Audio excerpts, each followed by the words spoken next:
د عوامي نېشنل پارټۍ پی کې 25 ټیکټ ایم پی ای سردار حسین بابک ته د ملاوېدو وروسته د شیبر خان ملګرو خپل اولنی اجلاس په ناوګۍ کې د داور خان پر اشګاه کې وکړو. په اجلاس کې ټولو ملګرو خپل تجویزونه ورکړل او د آینده لا حمل لپاره خپل پلانینګ وکړو. د اجلاس وروسته میډیا سره د خبرو په وخت سید وزیر ګل وویل چې موږ په باچاخان مرکز پیښور کې د شیبر خان د لپاره کاغذات جمع کړي وو، خو د پارټۍ په موږ اعتماد ونه کړ. ټیکټ یې یو ځل بیا ایم پی ای سردار حسین بابک لور کو. هغوی وی چې زموږ جدوجہد جاری دی. شیبر خان زموږ مخکې هم امیدوار وو او اوس هم دی.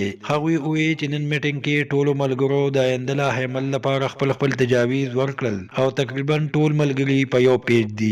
سید وزیر ګل وی چې موږ په حال خپل پلانینګ نه واضح کوو، بلکې د مندن خودوخیل او د بونیر ملګرو سره د رابطو وروسته به د 1 جنوري 2023 نه پس د لا حمل اعلان کوو.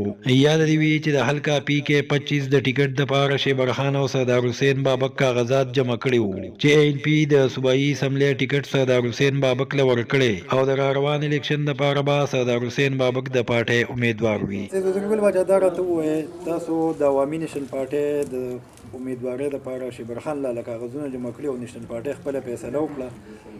صوبایي جنرال سیکریټري ایم پی ای سردار حسین بابک له دغه ټیکټ ورکړو. دا غي نه پس تاسو خپل لومبي میټینګ چې کوم خپه مرګري یې غي وکړو څه فیصله هم پدې کې. اعوذ باللہ من الشیطان الرجیم بسم اللہ الرحمن الرحیم. نو فیصله خو څنګه چې موږ په اولنی وخت کې کومه خبره کړې وه چې د ټیکټ نه بعد به موږ راغونډېږو او بیا به موږ خپله خبره تره کوو. همدا نن هغه ورځ ده چې د ټیکټ نه بعد دا زموږ اولنی اجلاس دی.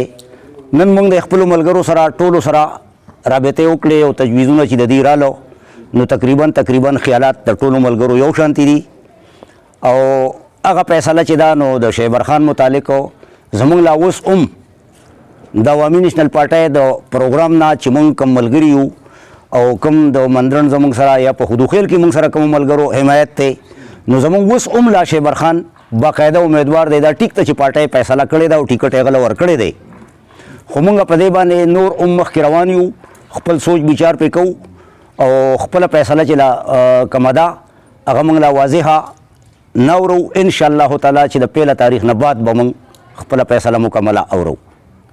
باچا په نورو خلکو کې هم د بونیر ټیکټونه یو کس ته میلاو شو، یو کیس خان ته، یو افسر خان ته. هغه چې کاغذونه جمع کړي د هغې سره ستاسو رابطې شته؟ نو رابطې خو لازمي زموږ ځکه شته دی چې هغه زموږ د پارټۍ ملګري دي. موږ خو نه یوازې یو، نه بېڅوکه یو او نه ګروپ نه یو. موږ باقاعده د پارټۍ خو متحد خلک یو. په پارټۍ زموږ اعتماد دی او د پارټۍ د کاروان سره زموږ تګ برابر دی. هغې سره به زموږ میټینګونو او هر څه کې خپل شراکت په یقیني کوو او په ضلع کې دا نه ده چې ګنې زموږ حلقه د هغې نه جدا ده. که دا حلقه زموږ د هغې نه جدا ده نو په قومي سیټ باندې زموږ د ټولو یووالی لازمي دی. موږ به په هغې باندې هم خپلې خبرې اترې کوو او د ملګرو سره به رابطې او مشورې او میټینګونه جاري ساتو.